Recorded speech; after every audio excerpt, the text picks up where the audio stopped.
Hello, and welcome to today's episode of Absolutely Not. I am your host, Katrina Stroll. I created this space because so many professionals out there have difficulty setting boundaries at work, and I just don't want them to have that difficulty anymore. So I bring resources onto the show to share their experiences on how to set boundaries at work and resources on how to do it better. Before we jump into today's topic, I like to start by defining words that we use frequently on the show. The first being boundary, something that indicates or fixes a limit. An example of a boundary would be telling someone that you can no longer provide emotional support for them at this moment. You don't have to be rude about it, but letting them know that you can't be that anchor for them anymore is a boundary you're setting for you. Gaslighting, to manipulate someone by psychological means into questioning their own sanity. For example, if somebody says to you, no, that's all in your head, that is a big red flag. They are trying to gaslight you, but we know you're strong and you won't take that. Dismissive, showing that something is unworthy of consideration. For example, if somebody brings up a very personal subject that only you two know, you only shared with that person to kind of change the subject or move around what you just shared with them, information that you shared with them that was offensive, or maybe you were setting a boundary with them, that's dismissive. It's almost borderline gaslighting. They're really trying to change the subject to ensure that you don't see, or so that they are not in the blame seat, but they are.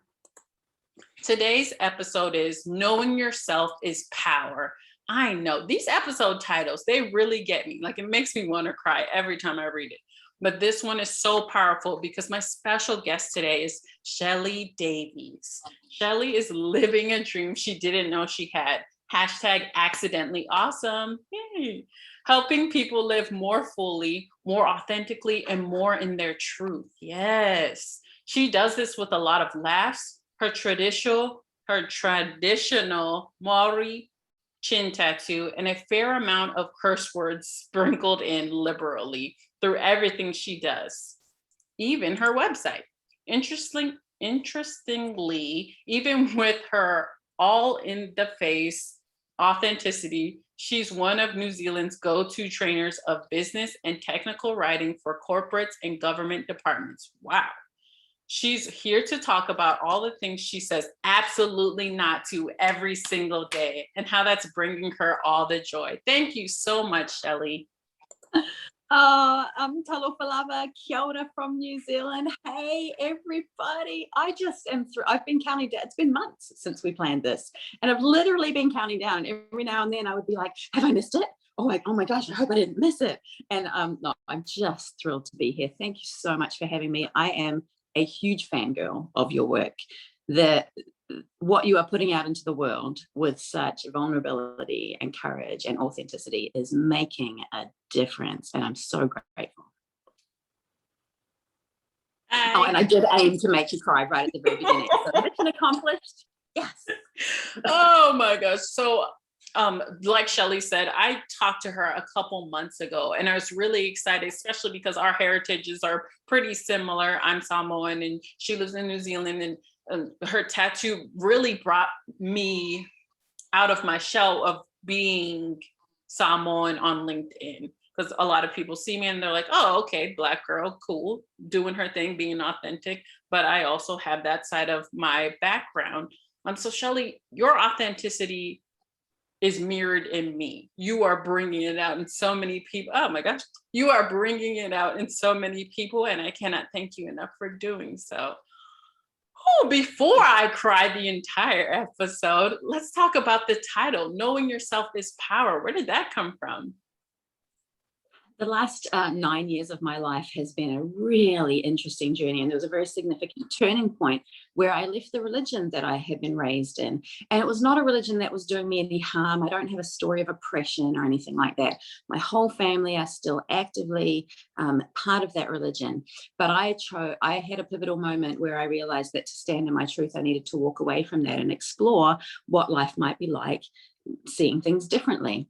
That was the most painful time in my life. It was terrifying. I couldn't find my footing for a really long time, and it meant hurting my family, who are really, really good people. So at that time, I had to put a boundary in place about what was mine and what was not mine, and acknowledge that their pain around my choices wasn't mine to own.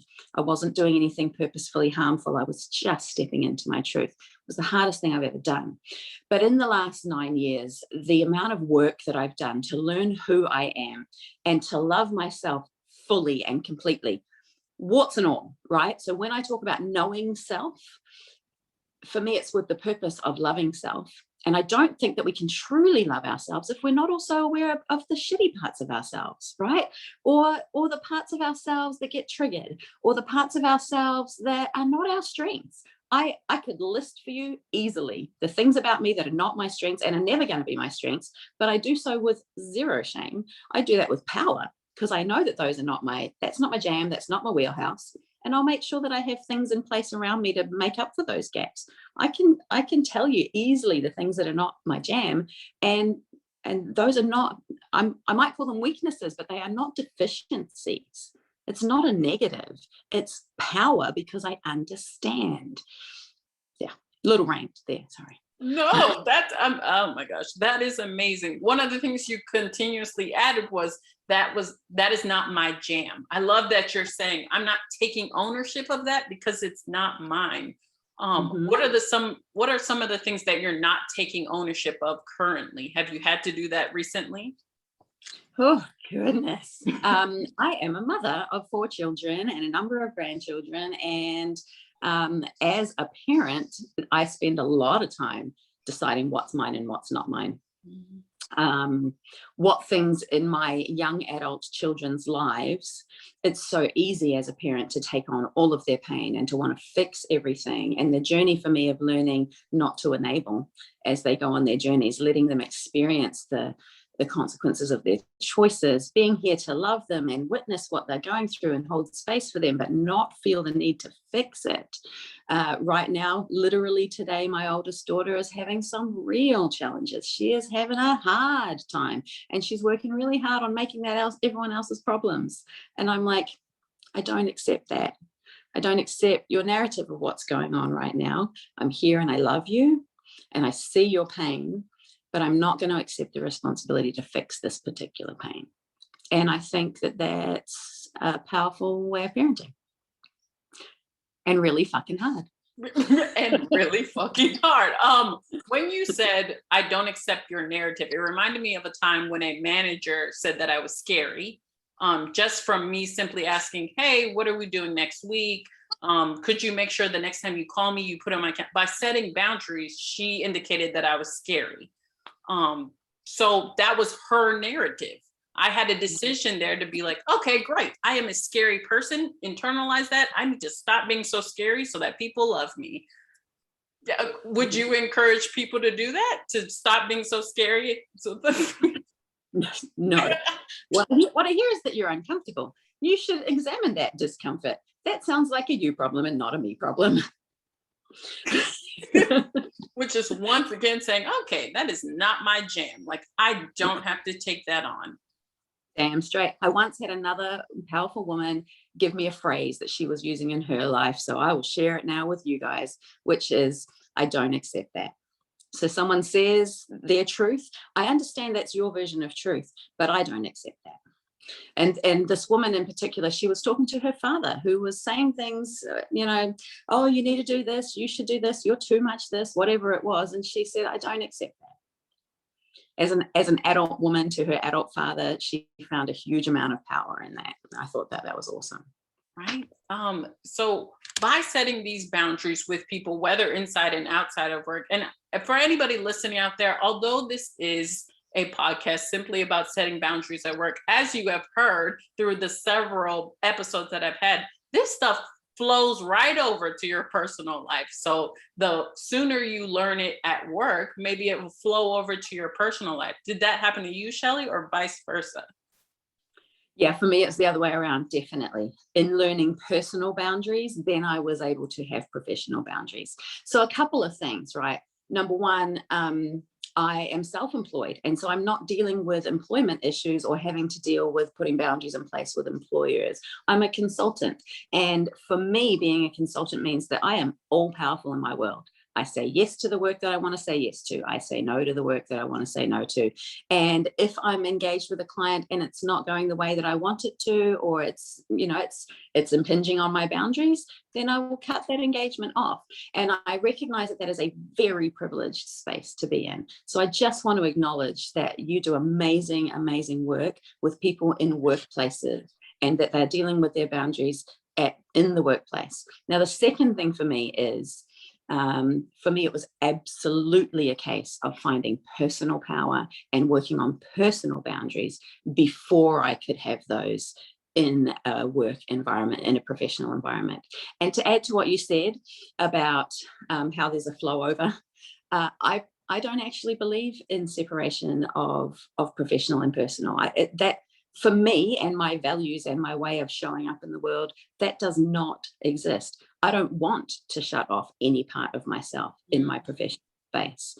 And my experience has been, and again, that's a privileged position to be in, that I'm safe enough to do that, that I have enough experience and protections around me and whatever, that I can do that without any risk to my livelihood, my well-being.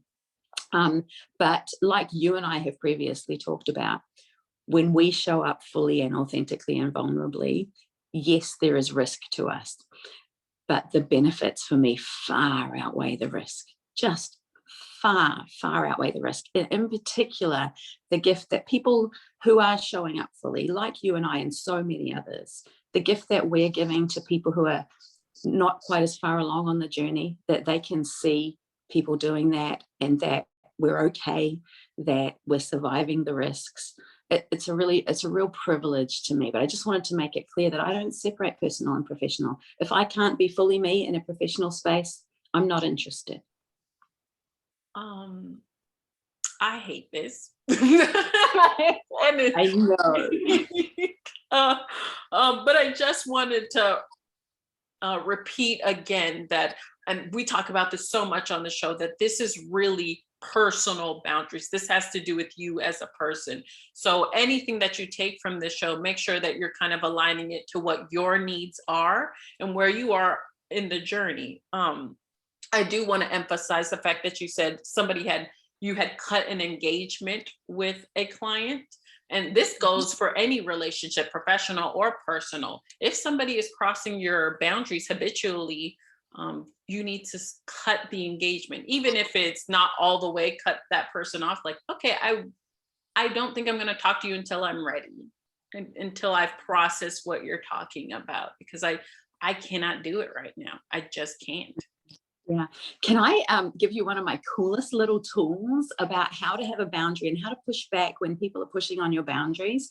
Because it's like a stealth way of pushing back, because it sounds awfully like a yes, but it is not a yes. Okay, so when someone says, can you do X? Can you do this thing? Can you write this report? Can you do this engagement for us? Whatever it is. And when I don't want to do it, or I'm not willing to do it now, or I don't want to do it in the way that they want me to, then I will reply with, and this is it by email usually, because that is my jam. That is where my wheelhouse is. I'm really great by email. I'm a writer. My reply is, yes, I can do that. And then I follow that with conditions. Yes, I can do that once we, like in 2 months. I'm not available for 2 months. Yes, I can do that in 2 months. Yes, I can do that once you do X, Y, and Z. So you want me to just do the thing, and you want me to do all the research for the thing as well as write the thing. I'm like, yes, I can write the thing once you've done the research and this, and you provide this and this to me. So an ability to, it's a very gentle kind of pushback, and it might not work for everyone because it might not be assertive enough. But for me, it feels really powerful that I can be friendly and accommodating and still not give in to your bullshit. And still not give in to your bullshit. I just wanted to repeat that part, because this reminds me of so many times for managers when they're saying, hey, I need you to do this, this, and this. having those conditions in place is when they feel, oh my gosh, but you need to remind them, hey, I can respect you as a manager, but I'm going to need for you to see me as a valuable asset on this team, somebody that you cannot lose, and a human being who needs these conditions in place. If you can't do that, then I'm not going to respect you as a manager. Yeah. And for those of us who are just people pleasers from way back, because I am, like, I have had to work so hard to be a people pleaser in recovery. And those of us who are people pleasers from way back, and it hurts our little wee hearts to say no, and we're scared that people won't like us, and we're scared to upset people, and we feel sick in the pit of our stomach when we think there's tension or conflict coming. The ability to be able to start that pushback with a yes, I can do that next week. I can do that after I finish the other thing that you asked me to do. Or I can do that if you're okay with me not doing the other thing you asked me to do. Or so the ability to kind of go, yeah, I can help you with that under these conditions. That feels powerful to me. So much power behind it. And for everyone out there that's been listening for a while, you know that we give a lot of methods. And I love that Shelly is bringing another method to the table of just being able to say yes. Because I know a lot of us, we're not at that absolutely not phase of our journey yet. We can't just say, no, I don't do that. Plus, a lot of us need money to pay bills and stuff. So we do need to be able to say yes with those conditions. But I want to remind everyone that's listening out there that boundaries are not meant to make the other party uncomfortable or to upset the other party or to start a conflict of whatsoever. They are meant to keep you safe and to ensure that you're getting the best out of everything. And I want to add to that, because my favorite definition of boundaries, and I'm so sorry that I can't remember the name of the author of this quote right now. When you post things, I'll make sure that people know who said it. But my favorite definition of boundaries is boundaries are the distance at which I can love both you and I simultaneously. That is just so much truth for me. It is the line that I draw. It's the distance at which I can still like me and still like you. I can still respect me and still respect you. For me, the big flag that I need a boundary in place, or I need to revisit a boundary or hold fast to a boundary, is the feeling of resentment. If you are feeling resentful towards any human being in your life, that is just a message to you to go, hey, you've got an opportunity here to put a boundary in place or to tighten up a boundary. Resentment is the signal for me that there needs to be a boundary, or that I need to revisit a boundary. Because if I'm feeling resentful towards you, I'm not standing in my truth. I'm not holding fast to my needs. I'm allowing you to impinge on those, and therefore I feel resentful towards you. But actually, I should own that, not you. I need to own the power of putting my boundaries in place. I just want to jump in with that. No, and that's amazing. Oh my gosh. It reminds me of so many times when I thought I had bad leaders, or I thought I had people on my team who were awful, and I just hate working on projects with them.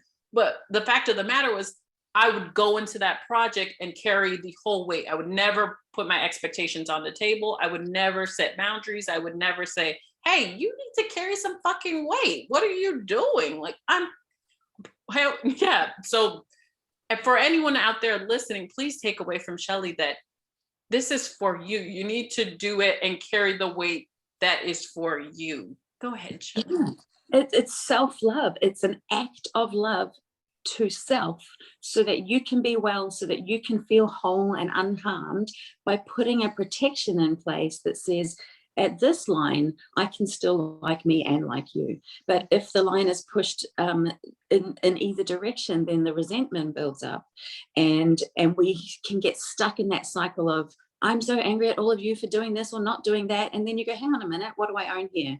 What am I doing about this? Oh, I'm allowing you to I'm the one that's not holding fast to what I'm expecting from you. I'm the one that's allowing you to do me the harm. So actually, rather than sitting in victim mode and expecting others to change, what can I do? What power can I give for myself? Right.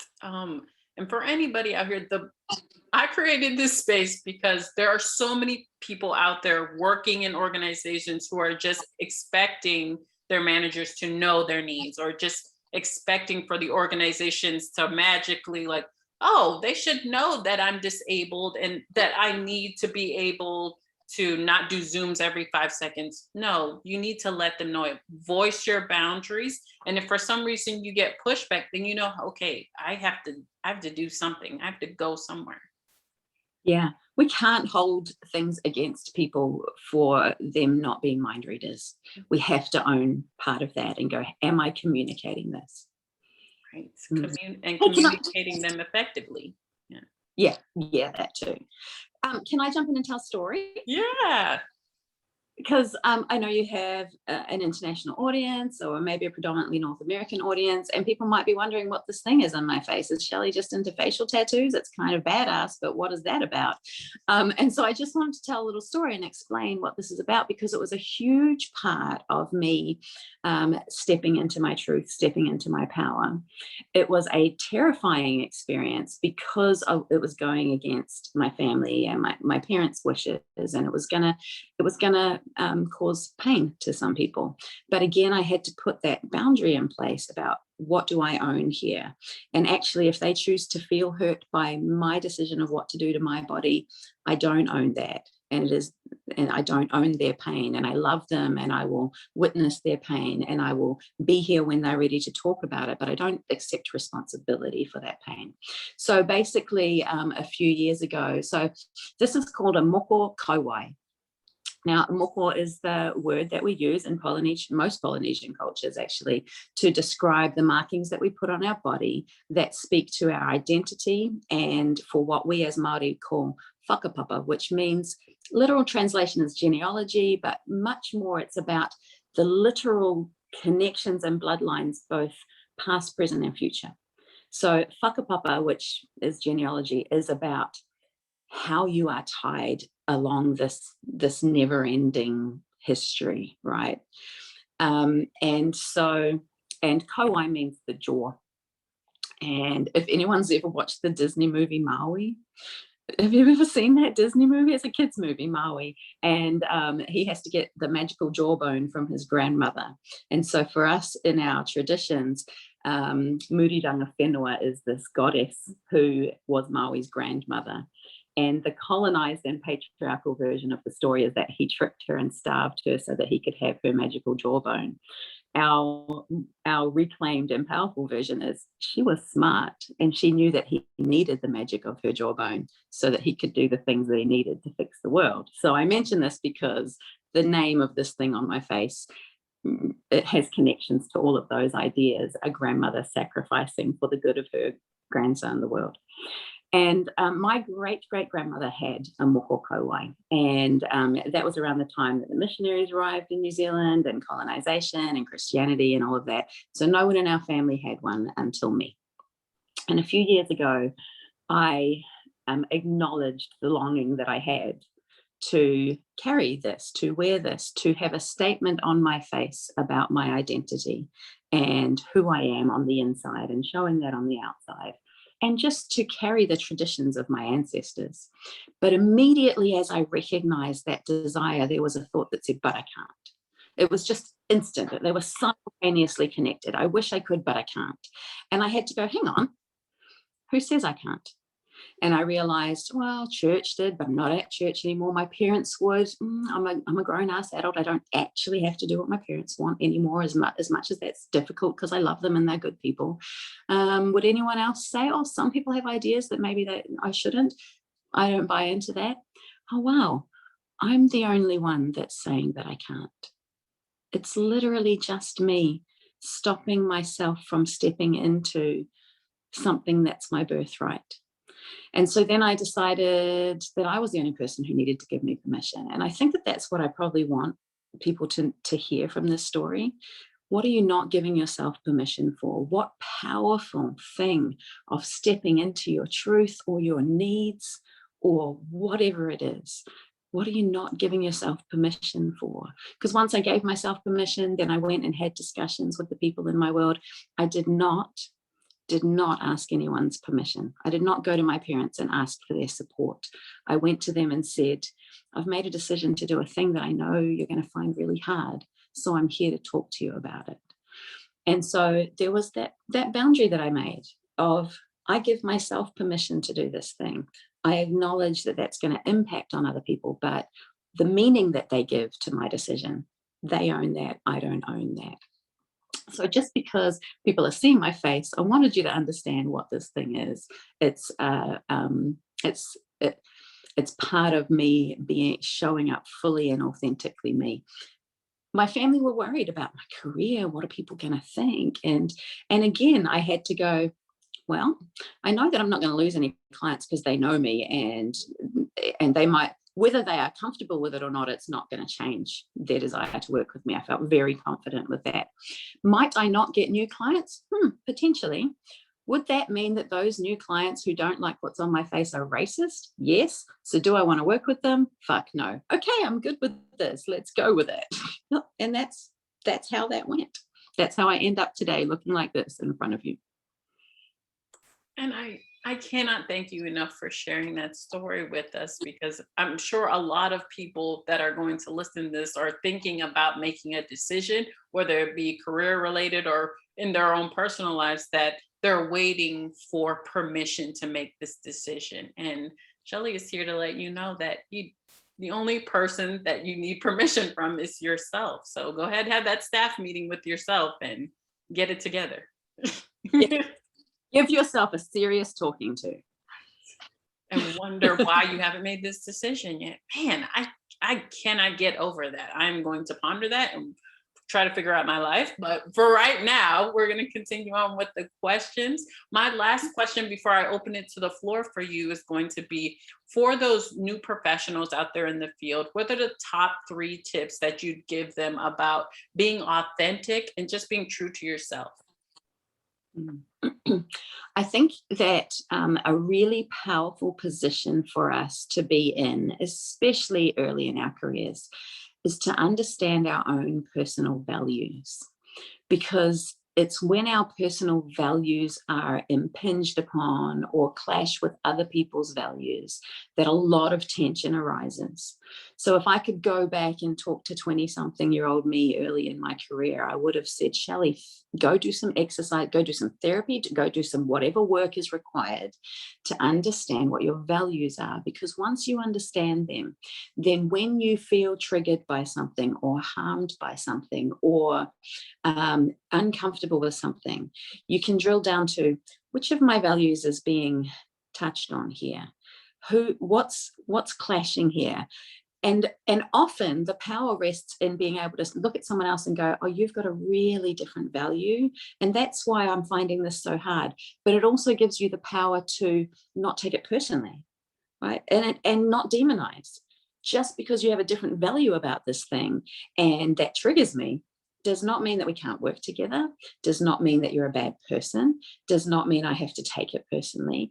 And how powerful to work in the world in a way where we can go, I understand why what you're doing makes me feel this way, and therefore I can own my feelings around that.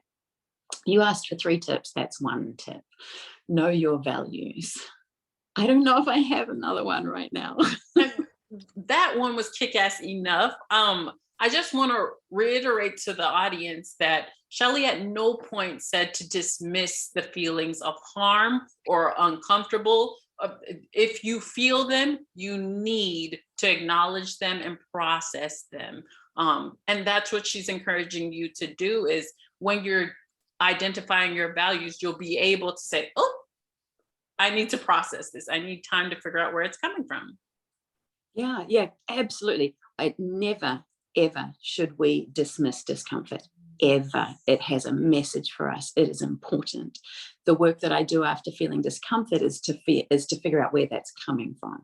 And if it's coming from a value, then that is clashing with someone else's values, then I'm going to figure out where I can draw that line, that boundary, and find the distance where my value is okay and your value is still okay. Because I don't need to change other people's values. I just need to know what I'm going to do about mine. Mm. I can give you a great example, which is not specifically about a value, but from understanding my strengths, because I think if I were to give a second tip to 20-something-year-old Shelly, it would be about that. Learn about your strengths now so you can leverage off them.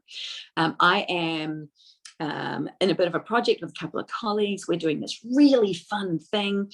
I've been running all of the administration of it. And when I sent out some costings to everyone, one of the people on the team was not super happy with what the profit margins were looking like on that project right now. And wanted to revisit some decisions that basically I had made because of timing, and I had made executive decisions. Now, people pleaser me was sad and triggered and felt sick in the pit of my stomach. Oh, I made a bad decision. All my failings are showing up here. So I am really great in the moment, in the present. One of the things that is not my jam is long-term strategic thinking. I am consistently surprised when things happen and everyone around me goes, well, we were just waiting for that to happen. They all find it super entertaining. And my brain's never going to work that way. I can love the power of my abilities in the moment and in the present. I think that that's a huge strength. And I can recognize that I'm not always great at the forward planning, and that's okay. So when this other person who is a strategist, so her wheelhouse is the long-term thinking, came back and went, oh, I'm not okay with this. I don't like the way it's looking. And I felt triggered by that. It didn't take me very long to be able to go back to her and go, okay, cool. This is where I acknowledge my shortcomings and am excited that your superpowers can come into play here and you can help us fill this gap. But it would have been so easy for me to just be uncomfortable in that relationship, feel judged or criticized, get defensive about, well, I've done all the work. Why are you criticizing the work that I could have done all of that. And I was super proud of myself that within minutes I could go, okay, I'm big enough to acknowledge that that this is not my strength. You do have the strength. Let's bring our powers together and just make magical things happen. Right. So there's an example of when we know ourselves, we can be really powerful. So awesome. I think that transaction of defensive mechanisms or being defensive happens a lot when you kind of go into a toxic environment and you start setting healthy boundaries around yourself. And then everyone else around you is like, what the hell is that? We don't do that here. Have you experienced that before? I'm experiencing that in parenting at the moment. Okay. And that's not the same as in a toxic work environment, but absolutely. When people step into their power, when people put healthy boundaries and protections around themselves in a space of toxicity, the people who are contributing and benefiting from that toxicity will feel incredibly threatened and triggered. Absolutely. And so the thing is that when we have boundaries, we have to expect that others are going to be uncomfortable with that. We have to be not surprised when they are triggered. We have to be not surprised that they have feelings around that, and just about, yep. I really like being able to kind of go when people express their discomfort with my position that I take on things. I really like being able to go, yeah, I hear that that's really impacting on you, period. And just, yes, that sucks for you. Not my jam. Just that full stop, crickets, allow the silence. Don't feel like yes, I hear that you don't like the stand that I'm taking. Because then that leads into you trying to please that person, shifting yourself into not being your authentic self. And and we don't want that at all. No, we don't. Okay, that's amazing. And to 20-year-old Shelly out there, I hope you're listening, because this is amazing tips. This is the part of the show where I open it to the floor. Anyone in the room can ask questions to Shelly. She knows everything about anything. So feel free to put her in the hot seat. I'm going to open the chat up and see what people have been saying. The distance at which I can love and respect both you and me at the same. I know, right? I love that. Shelly told me that months ago, and I've held on to it for dear life. I'm on my phone because I left my laptop in a different city. I can't see the chat. So will you read me the questions? Yes. Question: have you ever had a boundary that was super important at one point in your life that is no longer important today? Yeah, so I have a son that struggles with addictions, and so again, this is not a professional boundary. This is a personal one, but my personal boundaries give me strength everywhere else.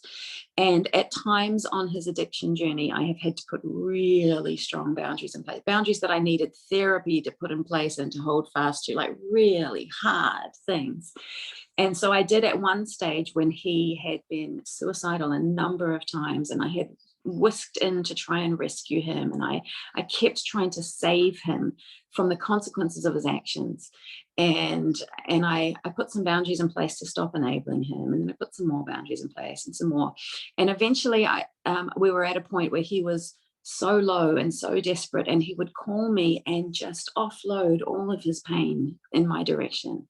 He would cry to me and be so desperate for help and potentially suicidal, and it was eating me alive because I couldn't fix that pain for him. I couldn't fix those problems for him. I could do nothing for my baby, and I had to say to him,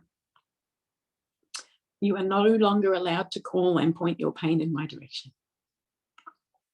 You can call me and tell me what's going on in your life. You can call me and talk about visiting your sons with me. You can call me and give me updates, but you may not make any requests of me, including me holding space for your pain. Right now, I do not accept holding any space for your pain because it is causing me too much pain. Your choices are causing me too much pain, and I do not accept the responsibility to hold any of that pain. Now, 18 months later, he's doing pretty good. And I'm so, so happy to be able to say that right now, I can be a sounding board for him again. I can lower that, release that boundary, shift that boundary, because I see him trying really, really hard. And let's face it, life is hard. So he's trying really, really hard. He still needs some emotional support. I'm willing now to open that door and give him some emotional support again. So there's an example of shifting a boundary. Like I said, it's really super personal, but those are the examples that I have. Oh my gosh, I cannot thank you enough for sharing that today. You did not have to, and yet you did. And I really appreciate it. It's been my most powerful ever lesson, and terrifying, but hugely powerful. And once you've held your hardest ever boundary, then the other boundaries get a lot easier to hold. And once again, I just want to reiterate that that boundary wasn't to hurt her son. It wasn't to say that she doesn't love him. It's that she loves him so much that she just needed space and time to be able to come back 100% for him when he would need it. But she can't do that if she's constantly taking on things that are not her jam. Yeah. And please understand that to get to that point, I have done everything in my power, everything for years to get to that point where I could say, no, I can actually now, in good conscience, put this boundary in place, because I can't save your life. Adult young man, I can't do that. You're the only one that can do that. Oh my gosh. And in that lies kind of the accountability part of boundaries. Once you set that boundaries, you're holding the other party accountable for the actions you've let them know. You've voiced what you need, your needs, your expectations, and the other side needs to, okay, what am I going to do with this information? Because now the ball's in my court. Oh my gosh, that is a very, oh my gosh, my face is hot, my everything is hot. Does anybody else have any questions for Shelly?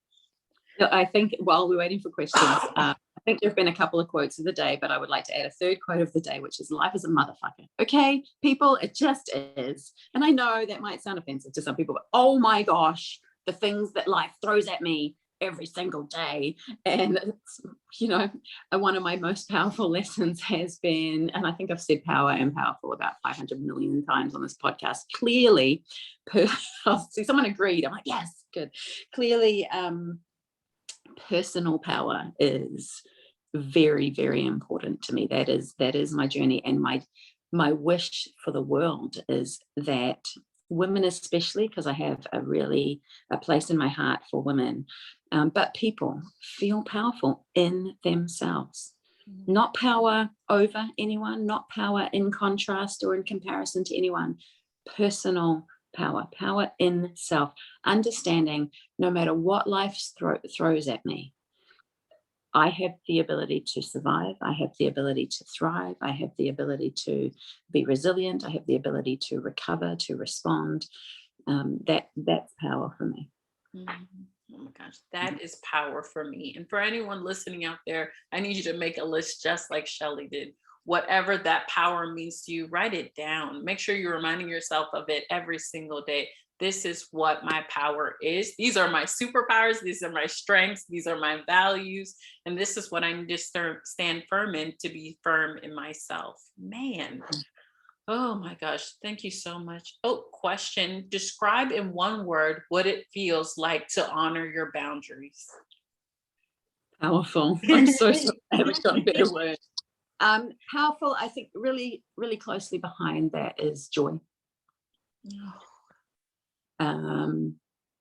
Really closely behind that is a feeling of lightness, because feeling powerless feels really heavy to me, feels really bogged down. So when I feel powerful, I feel light, and then I feel joy. I do not know why the word powerless, you've been saying power this whole time, but the word powerless is making me want to bawl like a baby. And I think it's just because when you're not setting those boundaries, you're giving your power to so many other people, the ability to do whatever they want with your life.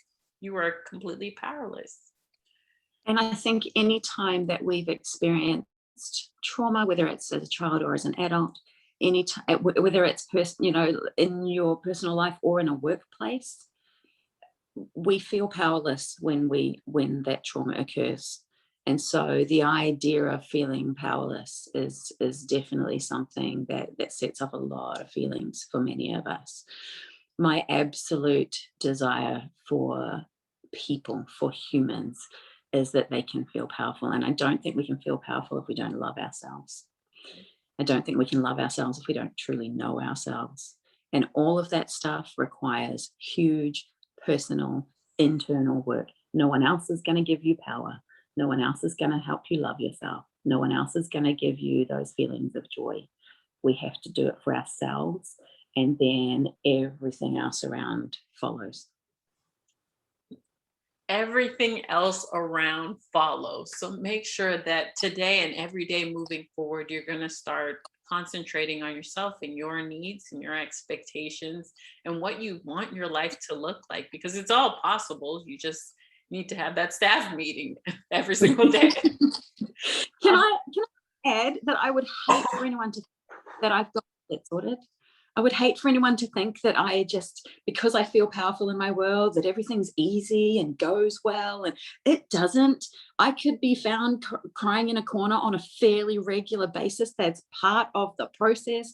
You feel the thing, the shit goes down, you feel the thing, you work through the thing, you come back up feeling powerful, right? So I just would hate for anyone to think that just because I can articulate where responsibility lies and how I'm able to work through things does not make it easy and does not mean that I always have it sorted. It is a constant, continual, daily thing. And the most powerful women that I know in my world would say the exact same thing. Like, yeah, I've got some great tools and I cry in a corner regularly and lose my shit completely. That is part of it.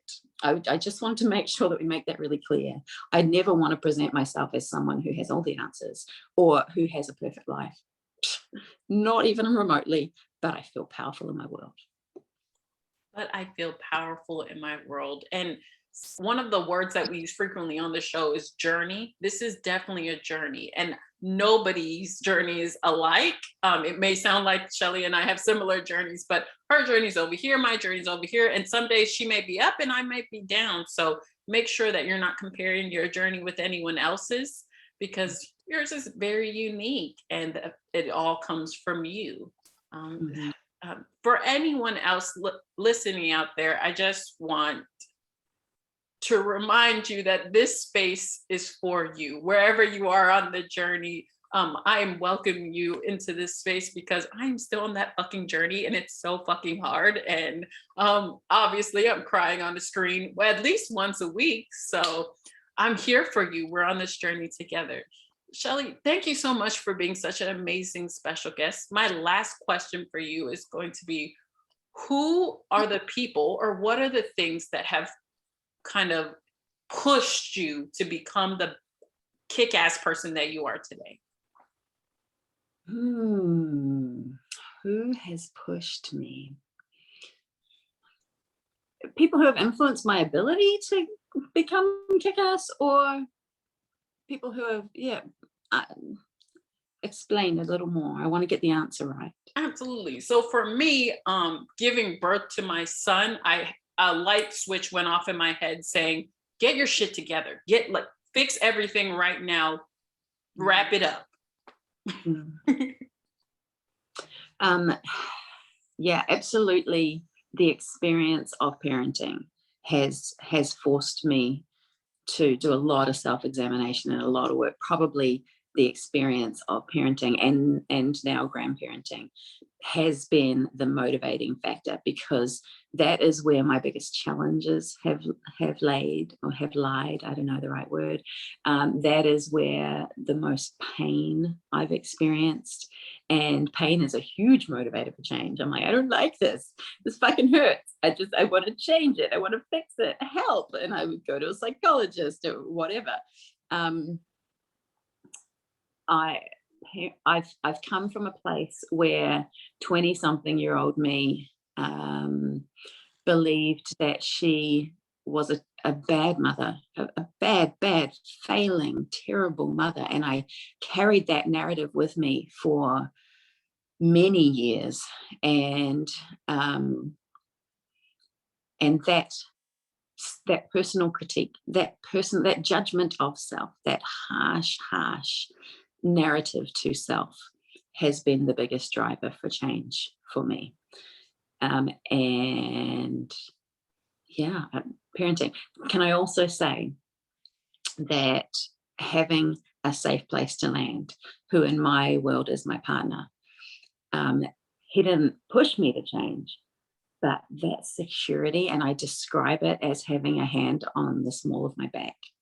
You know, when you walk through a door with someone wonderful and they just kind of, it's a feeling I just describe. He had the safety of a soft place to land, has enabled me to take risks, to do the hard examinations, to be kind to myself, to be really hard on myself and challenge the blind spots and the things that are holding me back. And I find it hard when I can't say to someone else, here's how I did it. If you haven't got a partner and you haven't got a safe place to land, then I don't know what that looks like. I know what my experience is. And I know that I could not have gone through this journey without the security of someone having my back no matter what. I could always come back and just cry in his arms. And yeah, that sounds really sucky, but but parenting has made me uncomfortable enough to do the hard work. Having someone love me completely and wholeheartedly has given me the safety to do the work. That sounds amazing. What is making me cry again is a safe place to land. For a lot of us on this journey, oh my gosh, I'm going to cry saying this. For a lot of us on this journey, we have not had a very safe place to land for a really long time. And having a safe place to land has, just like Shelly said, enabled us to say, okay, it is time. We need to face this stuff. We need to start believing in ourselves. We need to start being the best person that we can be. So I hate that so much, but I'm going to say it to everyone now. Oh, sorry. I do believe that we can build a safe place to land for ourselves. That's not necessarily a partner, because that's not part of everyone's journey. But I do believe that to attract the right people around us who can be that safe place, we have to show ourselves. So I don't think that if we live guarded and not being vulnerable, then we don't give ourselves the opportunity of having people truly see us and build that security of safe, that network of safety around us. So it's so cyclical, right? I want to be safe enough to take risks, and therefore I need to take the risk of showing myself and becoming vulnerable, in the hopes that that will then attract the right people who can be my safety network as I continue along in the journey. But I do want to say, and we know from the work of Brené Brown, right? Vulnerability is the basis of connection. It's the root of connection. We can't have connection if we don't show ourselves. So if you need a safe place to land, you have to figure out how to show enough of yourself to allow others to become that safe place. I also hate that. So, but for anyone out there, please listen to her words.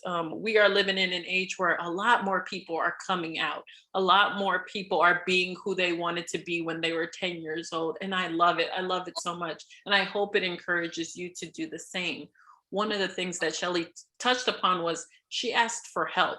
When she felt uncomfortable, she was like, okay, I need to find somewhere to go. Somebody is going to help me do this crap and figure it out. So anyone out there listening, please ask for help. Be very honest in the help that you're asking for, and just start shouting. I shout every single day. Just say, I need help with ... Yeah. Yeah, absolutely. And if anyone is in a culture, a family culture, a workplace culture where asking for help is seen as a weakness, I just want to encourage you that getting counseling or therapy or some kind of help is never a sign of being broken or needing to be fixed. It is a sign of powerfully taking control of the direction of your world. It is a strong thing to do, to go, I need some help with this. I can see that I'm being held back right now by whatever it is. I am a firm believer that we have all of the resources internally to live healthy, well, thriving, powerful lives. And that often someone external to us can help us to access those. Right? I do believe that we have everything that we need, but having someone else to help me tap into that, having someone else to bounce off. I have my psychologist on speed dial, and I will for the rest of my life. That is not a weakness. That doesn't mean I'm broken. That doesn't mean I even have any kind of particular condition or label. It means that I am a smart, resourceful person who draws on the resources around me in order to be my best self. So if you have any doubts or negative self-talk around asking for help or going to therapy, that's my truth for you. Oh, and it's like mic drop.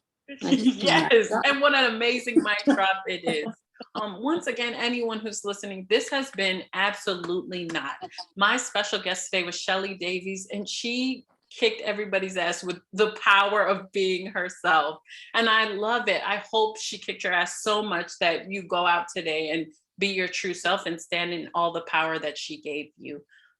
For anybody listening, these episodes can be found on www.katrinastroll.com. Please support, review, and do all you can to continue just being yourself and setting boundaries where you can.